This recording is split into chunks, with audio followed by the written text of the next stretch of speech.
Order में। Case सही है ये भी कहा सुप्रीम कोर्ट ने। पूरी जानकारी दीजिए अपनी सहूलियत के हिसाब से। ये केस को लेकर कोई टीका नहीं की। मैं बिल्कुल गलत नहीं बोल रहा हूँ जी, नहीं गलत नहीं बोल रहा हूँ। संदीप जी, सुप्रीम कोर्ट ने कहा जो केस दर्ज किया गया है वो बिल्कुल सही है। मैं बता रही हूँ कैसे। हाँ, प्रियंका, जेल से अरविंद केजरीवाल बाहर निकले हैं, जिसका दिल किया उसे मुख्यमंत्री भी बना दिया, अपनी चलवाई।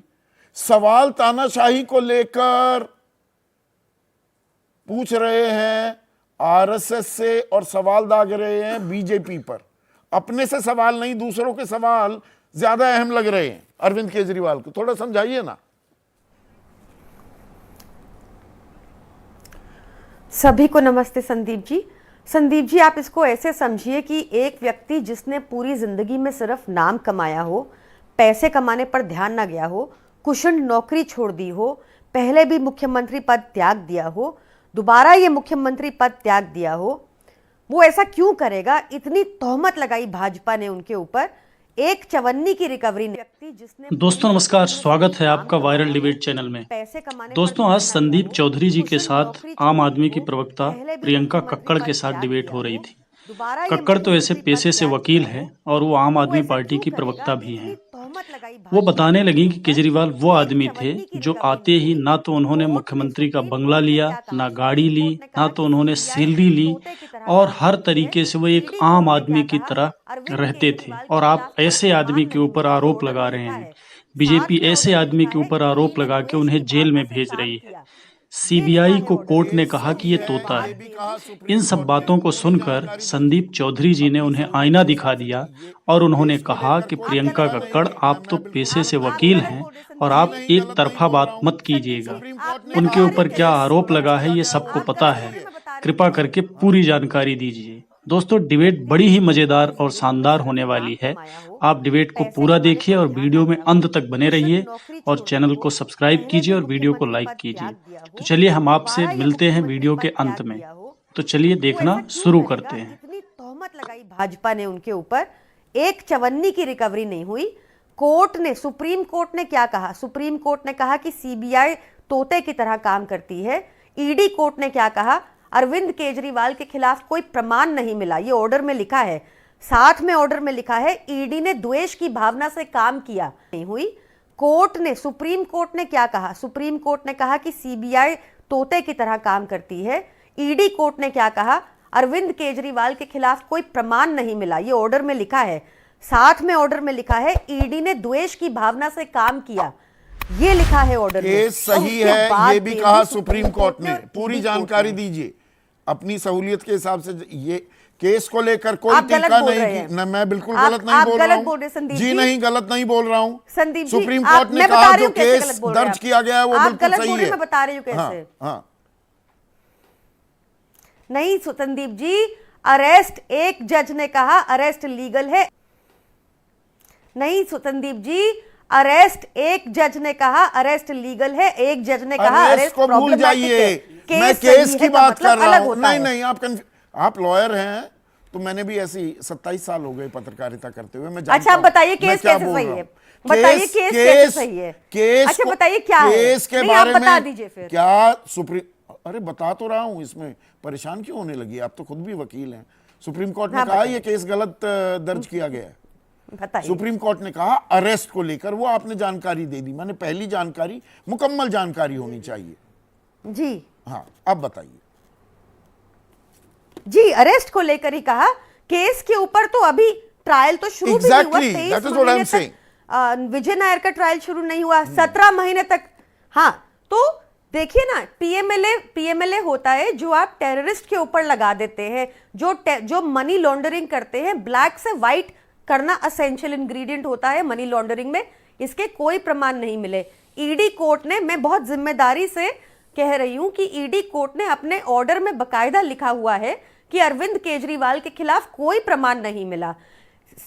सुप्रीम कोर्ट ने अपने ऑर्डर में लिखा है, एक जज ने, कि सीबीआई तोते की तरह काम कर रही थी। ऐसी गंभीर बात मैंने बता दी। आप कह रहे हैं ईडी सीबीआई का डर दिखाकर मोदी सरकारें गिरा रहे हैं। दिल्ली की सरकार गिरा दी क्या? सबसे आसान तो दिल्ली की सरकार गिरानी थी।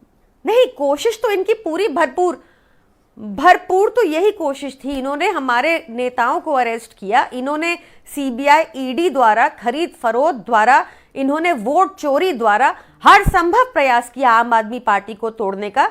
वो नहीं तोड़ पाए। पर हाँ, ये जरूर है कि आप अगर एक ईमानदार व्यक्ति पर इतना कीचड़ थोपेंगे तो वो ईमानदार व्यक्ति के पास अपना नाम के अलावा कुछ नहीं है।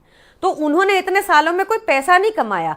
आप एक सिंपल सा एग्जांपल ले लीजिए, जो आज अरविंद जी ने अपनी स्पीच में भी बताया कि 3400 करोड़ लगते हैं पूरी दिल्ली को फ्री बिजली देने में, 24 घंटा बिजली देने में। अगर वो बेईमान होते तो ये 3400 करोड़ वो अपनी जेब में डालते। 22 स्टेट है बीजेपी के जो कहीं फ्री बिजली नहीं देते और सारे घाटे में हैं। वो इसलिए घाटे में है क्योंकि भाजपा नेता अपनी जेब में सारा पैसा डाल लेते हैं। प्रियंका, आप ही के लॉजिक को आगे बढ़ा रहा हूं। फिर तो मोदी सरकार 81 करोड़ 35 लाख लोगों को 5 किलो मुफ्त अनाज दे रही है, या 6000 रुपए 10 करोड़ किसान हैं तो 60,000 करोड़ रुपए किसान सम्मान निधि में दे रही है। तो मतलब वहां कोई गड़बड़ झाला नहीं हो रहा आपके लॉजिक के हिसाब से। फिर तो वो बिल्कुल ईमानदार सरकार है। नहीं, इसमें भी बहुत डिफरेंस है। एक है कि अब आप 80 करोड़ लोगों को आपने अनाज पे मोहताज कर दिया। उनको बेसिक चाहिए, अनाज चाहिए अपने सस्टेनेंस के लिए।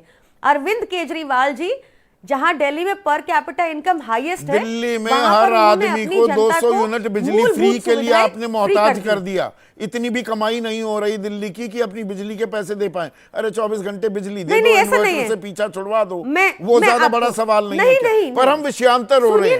एक मिनट, हम विषयांतर हो रहे हैं। प्रियंका, एक मिनट सुनिए ना प्लीज। सवाल ये है कि अपने आप को ईमानदार साबित करने के लिए बीजेपी और आरएसएस के अंदर क्या खटपट है, उसे उजागर करने निकल पड़े केजरीवाल। देखिए, बहुत सिंपल से सवाल है। आप बताइए किससे सवाल करना चाहिए?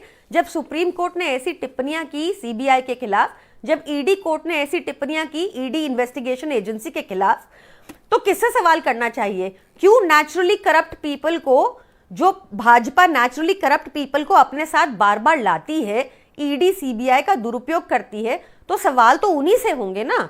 सवाल तो भाजपा से ही होंगे और भाजपा की मदर एजेंसी आरएसएस से ही होंगे। आरएसएस गाइडेंस, अगर उन्होंने नहीं, मैं ये समझना चाह रहा हूं, विपक्ष में राहुल गांधी कहते हैं देश में डिविसिव विभाजनकारी एजेंडा आरएसएस चला रहा है। आप आरएसएस से उम्मीद करते हैं कोर्स करेक्ट कर जाएगी बीजेपी, यानी कि आरएसएस बिल्कुल सही दिशा में जा रहा है, ये अरविंद केजरीवाल मान रहे हैं। ये सवाल आरएसएस से पूछकर कि भाई बीजेपी में क्या हो रहा है, ठीक क्यों नहीं करते बीजेपी को? क्योंकि आरएसएस क्लेम करती है कि वो राष्ट्रवादी पार्टी है, इसलिए उनसे सवाल किए। अगर आप राष्ट्रवादी हैं तो आपने भाजपा से कितनी बार सवाल किए? ये भी तो कहा है ना आरएसएस। आप लोगों ने अपने आंदोलन में समर्थन किया था ना आरएसएस का। आरएसएस के कार्यकर्ता वहां रामलीला मैदान में बैठते थे ना।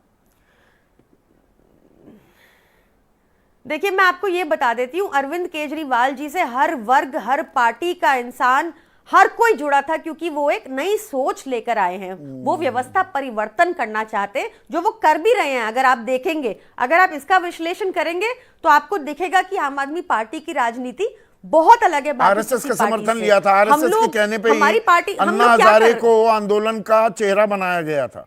गलत है क्या ये आपकी जानकारी होगी, मेरी जानकारी में नहीं है। पर मैं आपको ये बता सकती हूं, चाहे कांग्रेस हो, चाहे एनसीपी हो, चाहे आम आदमी पार्टी, हर पार्टी का व्यक्ति अपनी पार्टी छोड़कर आम आदमी पार्टी के साथ आया था, क्योंकि हम दोस्तों, आज संदीप चौधरी ने प्रियंका कक्कड़ से मजे ले लिए जाते जाते, और उन्होंने कहा कि आप तो वही पार्टी है ना जो एक समय संघ को भी समर्थन देते थे, और आज आप बोल रहे हैं कि संघ, आरएसएस और बीजेपी वाले केजरीवाल को जेल में डाल रहे हैं। खैर, आपने पूरी डिबेट देखी, इसके लिए आपका बहुत बहुत शुक्रिया। और यदि आप चैनल में नए हैं तो दोस्तों चैनल को सब्सक्राइब करके जरूर जाइएगा। चलिए, ऐसे ही एक धमाकेदार डिबेट लेकर मैं आपको एक और अगले वीडियो में मिलता हूं। तब तक के लिए नमस्कार। आंदोलन का चेहरा बनाया गया था। गलत है क्या ये आपकी जानकारी होगी, मेरी जानकारी में नहीं है। पर मैं आपको ये बता सकती हूं, चाहे कांग्रेस हो, चाहे एनसीपी हो, चाहे आम आदमी पार्टी, हर पार्टी का व्यक्ति अपनी पार्टी छोड़कर आम आदमी पार्टी के साथ आया था, क्योंकि हम एक डिफरेंट